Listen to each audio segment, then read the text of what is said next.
Salam, selamat pagi Bapak Ibu Saudara sekalian yang dikasih oleh Tuhan. Kita bersyukur pada pagi hari ini kita boleh mengingat dan kita juga boleh merayakan hari kenaikan Tuhan Yesus ke surga. Dan pada pagi hari ini saya mau mengajak kita semua untuk belajar firman Tuhan. Oleh sebab itu kita akan berdoa terlebih dahulu. Mari kita berdoa. Bapa di surga, Bapa yang baik, Bapa yang penuh kasih, kami mengucap syukur atas kebaikan kemurahan Tuhan di dalam hidup kami. Kalau pada pagi hari ini ya Tuhan, Tuhan izinkan kami menikmati berkat-berkat Tuhan, terutama kami boleh merayakan hari kenaikan-Mu ke surga. Walaupun kami tidak bisa berkumpul di rumah Tuhan, tapi kami boleh berkumpul di keluarga kami masing-masing. Kami menikmati berkat-berkat kenaikan Tuhan Yesus bersama keluarga kami.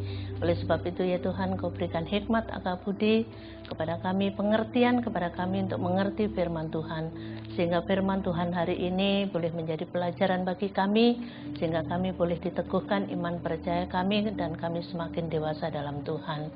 Terima kasih ya Tuhan, kami menyerahkan pemberitaan firman Tuhan ini ke dalam tangan kasih-Mu. Dalam nama Yesus Kristus kami berdoa. Amin. Bapak Ibu Saudara sekalian, saya mau mengajak kita untuk melihat firman Tuhan yang terdapat di dalam Lukas pasal 24 ayat 50 sampai dengan ayat 53. Saya akan bacakan untuk kita sekalian. Judul di atas, Kenaikan Yesus. Lalu Yesus membawa mereka keluar kota sampai dekat Betania. Di situ ia mengangkat tangannya dan memberkati mereka. Dan ketika ia sedang memberkati mereka, ia berpisah dari mereka dan terangkat ke surga. Mereka sujud menyembah kepadanya, lalu mereka pulang ke Yerusalem dengan sangat bersukacita. Mereka senantiasa berada di dalam bait Allah dan memuliakan Allah. Dalam bacaan kita hari ini, murid-murid sedang ada di Bukit Zaitun, letaknya dekat Betania. Mereka menyaksikan kenaikan Yesus ke surga, dan Yesus mengangkat tangannya memberkati mereka. Bapak Ibu Saudara sekalian yang dikasih oleh Tuhan, berbicara tentang berkat, semua orang pasti ingin diberkati. Kita lebih senang berbicara tentang berkat daripada kita berbicara tentang dosa. Kalau ada khotbah tentang berkat, orang lebih senang dibanding dengan khotbah yang menunjuk dosa dan hukumannya. Bapak Ibu Saudara sekalian yang dikasih oleh Tuhan, pada pagi hari ini saya mau mengajak kita semua melihat satu tema, yaitu hidup dalam berkat Allah. Ketika kita harus hidup di dalam berkat Allah, tidak selamanya kita harus menuntut berkat dan berkat. Tetapi kita harus tahu bahwa orang-orang yang diberkati oleh Allah adalah orang-orang yang ditunjukkan dosanya, sehingga orang itu menyadari bahwa dirinya berdosa, mengakuinya, dan kemudian hidup di dalam pertobatan. Nah, ketika orang-orang hidup di dalam pertobatan, maka orang-orang itulah yang berhak hidup di dalam berkat-berkat Allah. Bapak Ibu Saudara sekalian yang dikasih oleh Tuhan, berbicara tentang berkat, seringkali kita berpikir bahwa berkat itu adalah uang atau materi saja. Tetapi Yesus memberkati kita, memberkati murid-muridnya, bahwa berkat itu jauh lebih luas, lebih besar daripada uang dan materi.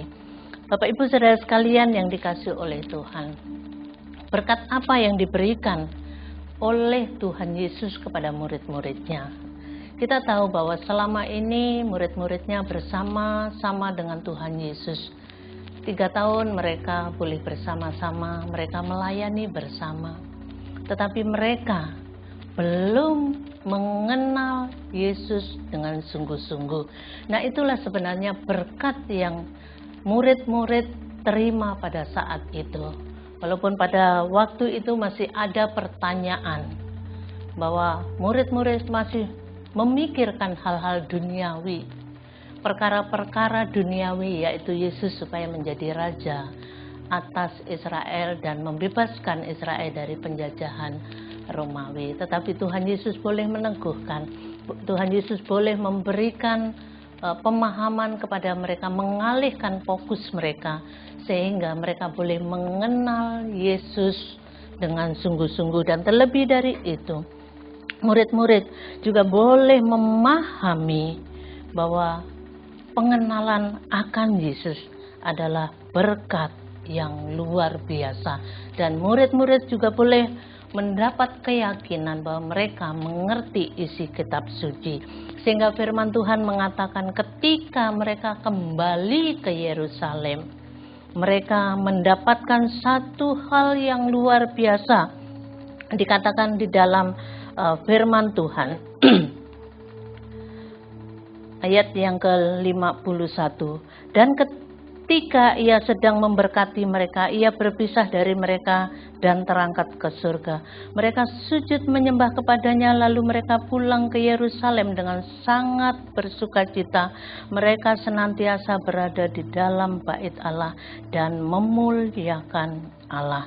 Bapak Ibu Saudara sekalian yang dikasihi oleh Tuhan, kalau kita melihat di dalam ayat 50 dikatakan bahwa Tuhan Yesus memberkati mereka. Berkat, sekali lagi bahwa berkat itu pengenalan akan pribadi Yesus dengan sungguh-sungguh, sehingga murid-murid ketika mereka harus pulang ke Yerusalem, dikatakan dalam firman Tuhan itu mereka bersukacita. Karena apa? Karena mereka sudah punya keyakinan, pengharapan, keberanian, semangat damai sejahtera meliputi mereka, dan mereka boleh merasakan berkat yang luar biasa. Bapak Ibu Saudara sekalian yang dikasihi oleh Tuhan, ketika mereka mengalami berkat-berkat yang dicurahkan oleh Yesus saat kenaikan ke surga, apa yang menjadi respon daripada murid-murid? Yang pertama, bahwa ayat 52a dikatakan mereka sujud menyembah kepadanya. Ayat ini disimpulkan bahwa murid-murid mengakui bahwa Tuhan Yesus adalah Allah yang maha tinggi, yang patut dihormati, dikagumi dengan penuh kasih dan ketaatan. Murid-murid mau sedia taat melakukan perintah-perintah Tuhan. Inilah orang-orang yang ada dalam berkat Allah. Dia mau taat, memegang dan melakukan firman Tuhan dengan apa? Sujud menyembah kepadanya. Yang kedua, dikatakan mereka bersukacita, ayat 52b. Biasanya perpisahan menyisakan kesedihan, tetapi perpisahan Tuhan Yesus dengan murid-murid justru membawa sukacita besar. Karena apa? Sukacita surgawi boleh dilimpahkan di dalam kehidupan mereka. Mereka dikuasai dengan sukacita yang luar biasa.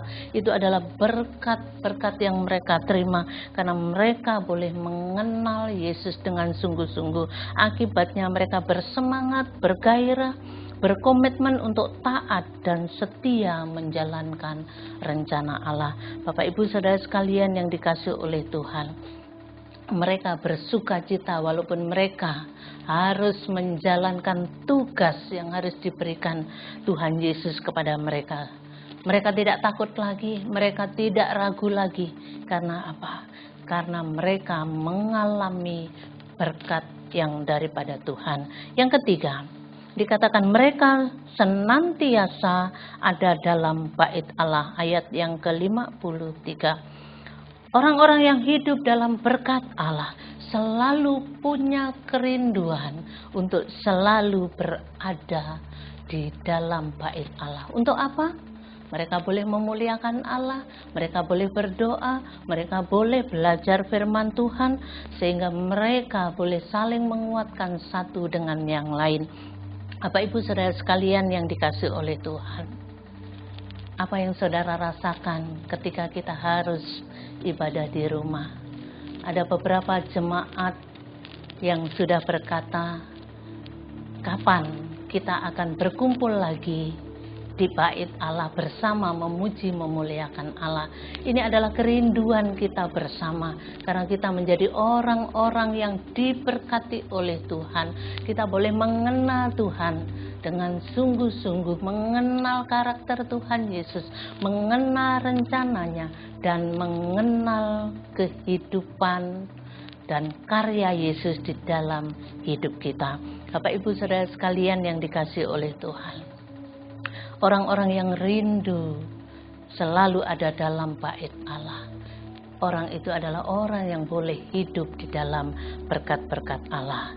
Bapak Ibu Saudara sekalian yang dikasihi oleh Tuhan, seberapa banyak di antara kita yang mungkin ketika hari Minggu melupakan untuk beribadah bersama keluarga.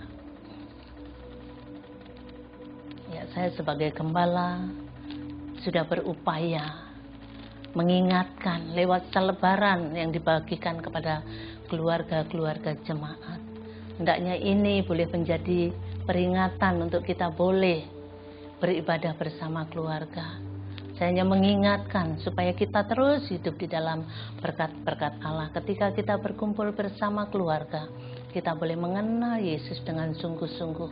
Kita mengenal karya Yesus di dalam hidup kita. Bapak Ibu Saudara sekalian yang dikasihi oleh Tuhan, apa yang menjadi respon kita saat ini ketika kita harus hidup dalam berkat Allah? Bapak Ibu Saudara sekalian yang dikasihi oleh Tuhan, mungkin kita berpikir bahwa berkat Allah itu yang enak-enak saja. Belum tentu, saudara sekalian. Ada kalanya Tuhan izinkan kesusahan, kesukaran terjadi dalam hidup kita. Tetapi ingatlah bahwa kalau semuanya itu Tuhan izinkan dalam hidup kita, itu bukan berarti Tuhan ingin menghancurkan kita. Itu adalah berkat yang Tuhan berikan kepada kita. Di balik kesusahan, di balik masalah, di balik badai yang ada dalam hidup kita, ada kebaikan yang Tuhan izinkan terjadi dalam hidup kita. Bisa jadi kita harus belajar sabar, bisa jadi kita harus belajar hidup bergantung kepada Tuhan. Bukankah itu adalah berkat-berkat yang daripada Tuhan? Bapak Ibu Saudara sekalian yang dikasihi oleh Tuhan, saya boleh belajar ketika banyak hal yang harus kami hadapi. Saya ingat firman Tuhan di dalam Roma 8 ayat 28 berkata, kita tahu sekarang bahwa Allah turut bekerja dalam segala sesuatu untuk mendatangkan kebaikan bagi mereka yang mengasihi Dia, yaitu bagi mereka yang terpanggil sesuai dengan rencana Allah. Biarlah di dalam segala hal kita terus hidup di dalam penyembahan kepada Tuhan. Kita hidup di dalam sukacita dan kita punya kerinduan untuk berada di bait Allah, untuk menyenangkan Tuhan lewat kehidupan kita. Kiranya lewat firman Tuhan hari ini kita diberkati oleh Tuhan. Kita boleh dikuatkan oleh Tuhan di hari kenaikan Tuhan Yesus Kristus. Kita boleh hidup di dalam berkat-berkat Tuhan. Tuhan memberkati firman-Nya. Selamat merayakan hari kenaikan Tuhan Yesus. Amin. Kita berdoa. Bapa di surga, Bapa yang baik, Bapa yang penuh kasih, kami mengucap syukur ya Tuhan pagi hari ini. Kalau kami diingatkan untuk kami boleh punya respon seperti murid-murid. Ketika kami boleh mengenal Engkau, kami selalu ada dalam penyembahan kepada Tuhan. Dan kami boleh terus merasakan sukacita surgawi di dalam hidup kami. Dan terlebih ya Tuhan, kami boleh selalu rindu ada di dalam bait Allah untuk kami boleh memuji, memuliakan Tuhan. Untuk kami boleh belajar firman Tuhan. Biarlah ya Tuhan, lewat kebenaran firman Tuhan hari ini, kami jemaat-Mu GKI Niantan Raya boleh terus hidup di dalam berkat-berkat Allah, yaitu pengenalan yang benar akan Engkau dan firman-Mu ya Tuhan. Terima kasih ya Tuhan, meteraikan firman Tuhan di hati kami. Di dalam nama Yesus Kristus kami berdoa. Amin.